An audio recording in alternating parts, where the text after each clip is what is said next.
Последните врнежи на снег можеби ќе ја спасат зимската сезона на Пониква. Сепак во единствениот зимски центар на истокот од државата ќе се скија онолку колку што температурите ќе дозволат да се задржи снегот.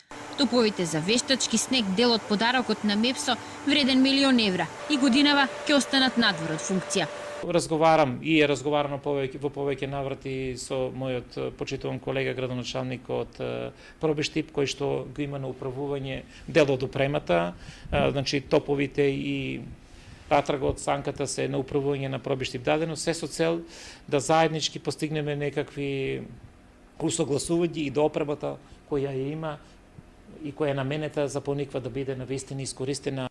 Пред една година се украдени каблите на 4 од 5 топови за снег, а дефект има и на една од цевките од инсталацијата.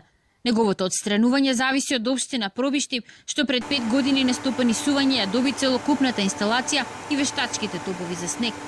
Оттаму претходно најавија дека поради финансиската состојба на општината не се способни да се грижат за опремата, па ќе ја дадат под концесија, но досега повик не е распишан.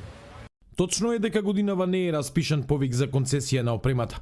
На оној за претходната зимска сезона не се јави никој, но ние имаме обучено лице кое се грижи за опремата. Во моментот се работи на отстранување на дефектот и ако има потреба, топовите за вештачки снег ќе бидат ставени во функција.